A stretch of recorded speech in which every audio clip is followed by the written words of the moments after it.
The wind here is whistling. It's so strong and the heavy downpour is continuous. Almost zero visibility. Typhoon high and it's raining. I could hear the water rushing. We need to run to the second floor. But then the water, it was too fast. On that night, we don't have any food to eat. It was very, very difficult for us to move on.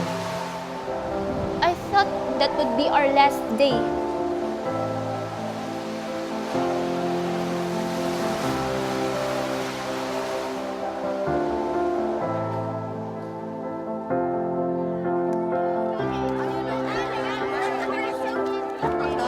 Before Yolanda, they were actively participating in the class. After Yolanda hit Tacloban, it took a month for the students to come back to school. Their interest is not anymore in school, but rather in looking for food, in reconstructing their houses. And not all the students return to school. I want my students that they will go back to their normal conditions like before Yolanda, focused in their studies. The disasters really devastated our students' lives. Before Typhoon Yolanda, what we had was fire drills, earthquake drills, and nothing was on psychosocial support. This was not given a priority.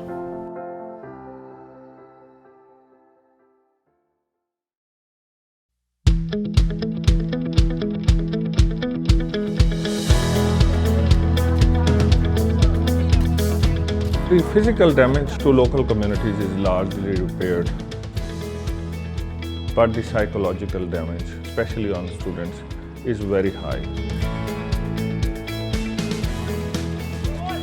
UNESCO is working very actively with the Department of Education, providing students as well as their teachers with practical tools.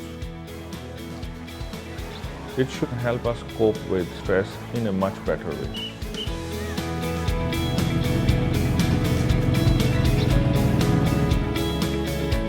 I hope that I will learn how to manage a class, especially in dealing with students who experience the typhoon, how to go back into their normal life through the psychosocial first aid.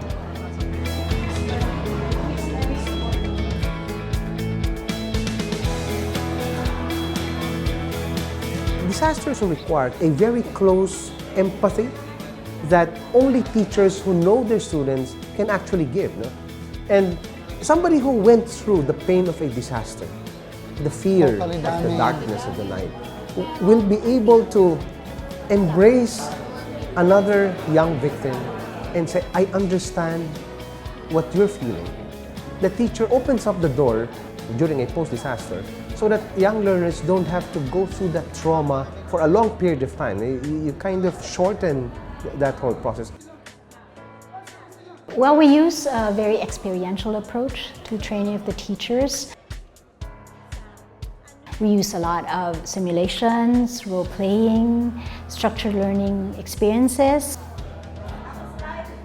dabble with a little bit of lectures and a little bit of readings as well. Exhale, 1. The objective of the modules is to make students think about how they can help themselves. We carefully designed this manual to provide longer-term support to students. Traumas caused by disasters, the psychological impacts are over many years. That's why this approach makes a big difference. Having this training equipped us with the knowledge how to approach students with this kind of attitudes. We do it ourselves, we test it among ourselves. Bringing this learning material to the classroom is quite exciting.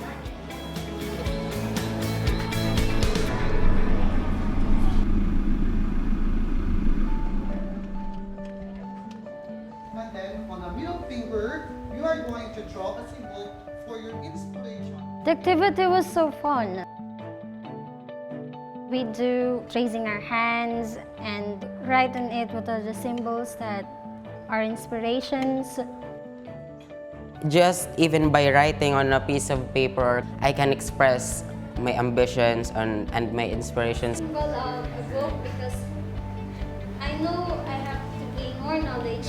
It is just simple hand, but well, when I think that a simple hand can be used in so many things in our life, like helping and to encourage the people.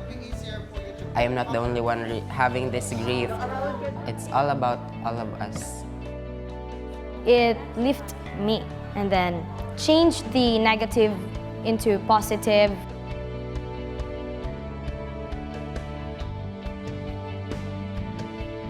This program is helping Tacloban recover faster because it deals with rebuilding the lives of our students and our teachers. Okay, so see class with just the simple Students started to go to school every day. The attendance improved, punctuality has improved, and the learning, the acquisition of learning is also improved.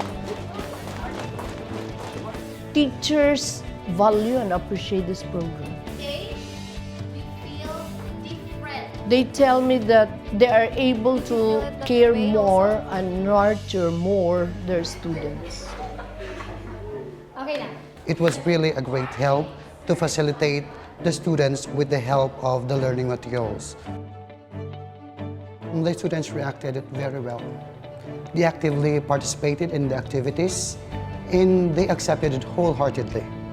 take deep breaths. I can identify students that need support now through the use of the learning manual and the experience I had in the training. So with the capabilities we learn, we can just look at the behavior on how they react to certain activities in our classroom. You know, the Philippines is visited by a calamity, typhoon, earthquake, during the year. And the education department and our schools are actually the unit of government that actually has to deal firsthand with what is happening to the local community. Many times, children in a disaster are the ones that are left behind. I'm hoping that this project will be a wonderful first step so that we once again rediscover how nature heals itself and how communities are able to move forward after the worst disaster. We are prone to disasters. It is about time for us to embrace a learning material that will help us recover immediately. We must develop resilience in every individual we have, particularly our students. When you are victimized by a trauma and you lose everything, sometimes you lose even the dreams because now they seem very unreachable because you're starting from scratch. What we're trying to do is get them to dream again.